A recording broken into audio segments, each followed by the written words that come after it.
Israel just sank the entire Syrian Navy and has crippled the Syrian Air Force, Michael Snyder reports. While radical Sunni militants were conquering Damascus, Israel was conducting an absolutely massive bombing campaign inside Syria that is unlike anything we have seen before. The IDF is telling us that more than 350 targets were hit. Basically, the goal was to destroy as much military hardware as possible so that it would not fall into the hands of the militants. The Israelis were concerned that the militants might use the military hardware that they inherited against them, so they took preemptive action. Unfortunately, the militants are now steaming mad, and some of them are already publicly threatening Israel. Syria never had a large navy to begin with, but now it has been completely neutralized. According to the BBC, Israeli naval forces struck the ports at al-Baida and Latakia on Monday night. Israel has confirmed it carried out attacks on Syria's naval fleet as part of its efforts to neutralize military assets in the country after the fall of the Assad regime. In a statement, the Israeli Defense Forces IDF said its ships struck the ports at al-Baida and Latakia on Monday night, where 15 vessels were docked.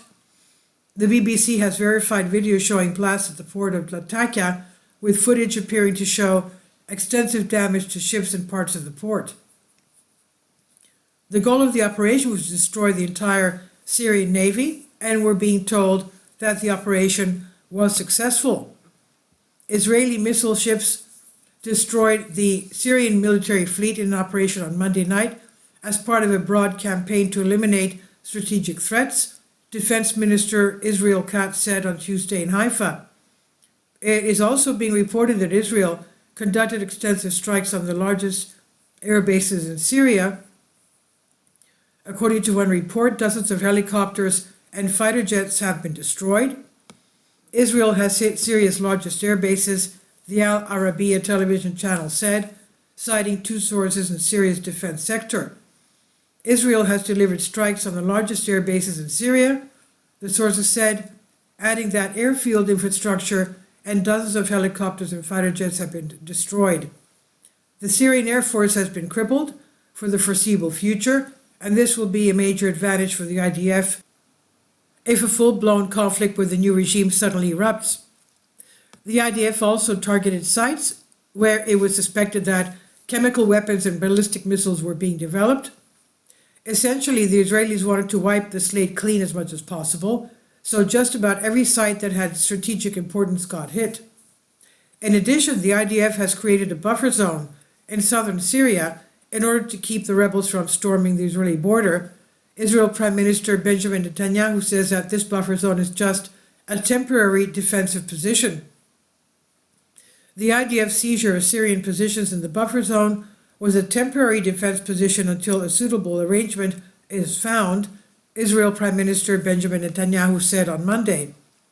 If we can establish neighborly relations and peaceful relations with the new forces emerging in Syria, that's our desire.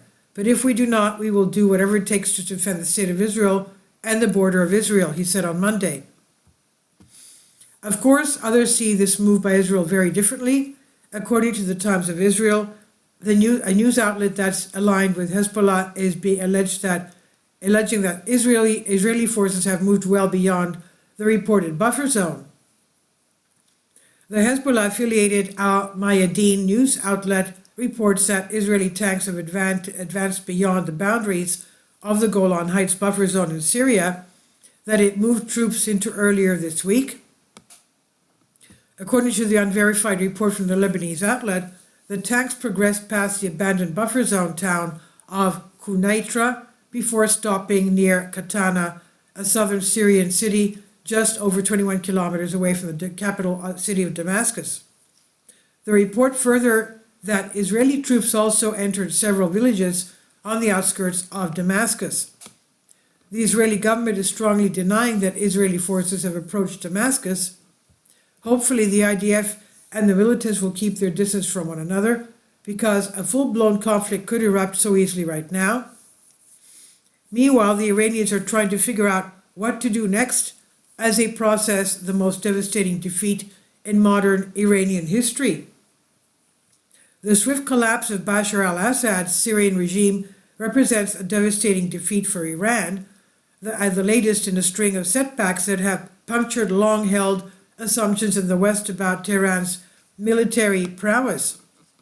In recent months, Iran has proved unable to thwart Israeli covert operations from targeting key figures in the regime, defend itself from damaging Israelis' airstrikes, and or protect an ally next door that was a linchpin in its regional proxy network dubbed the Axis of Resistance. The Iranians understand that the same forces that engineered regime change in Syria are coming for them next. The Iranians feel cornered, and a cornered predator is extremely dangerous. There's one more thing I wanted to mention before I end this article. On the other side of the globe, the Chinese are once again becoming extremely aggressive with Taiwan. Taiwan's defense minister on Tuesday said that China had deployed its largest Navy fleet in regional waters in nearly 3 decades. The deployment is bigger than the military drills of 2022, when former U.S. House Speaker Nancy Pelosi visited the island. The defense ministry said that 47 aircraft and 12 warships had been detected in the previous 24 hours. It added that it was the largest number of aircraft spotted near the island in a single day the last 2 months, which saw an escalation in Chinese war games along the island. The Chinese were obviously not pleased with how the regime in Syria was toppled. Could this be their response? Are they trying to send us some sort of a message? 2025 could potentially be a year when we see a war in Asia, war in Europe, and war in the Middle East all at the same time. I've been warning about these wars for ages, and now we are right at the door. Sadly, most of the population of the Western world does not seem too alarmed about anything that's happening. Most of us just continue to go on with our lives as if the party will never end, but meanwhile our leaders continue to drag us closer and closer to the unthinkable. This is from Michael Snyder on End of the American Dream. Please leave your comments and thank you for your support. About the author, Michael Snyder's new book, Why, is available on paperback and for Kindle on Amazon.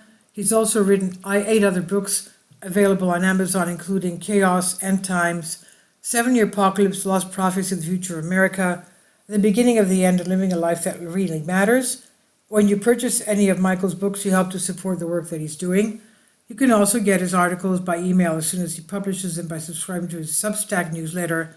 Michael has published thousands of articles on the Economic Collapse blog, End of the American Dream, and the Most Important News, and he always freely, happily allows others to republish those articles on their own websites.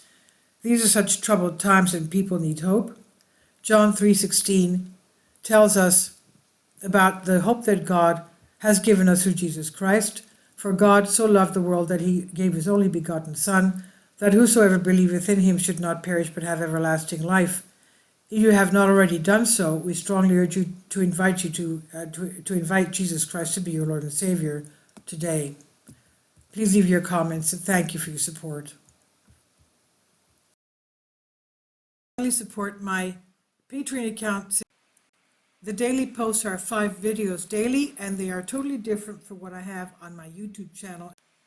Thank you so much for your support and that you find all my content so interesting. You'll find the Patreon account details in the description box below.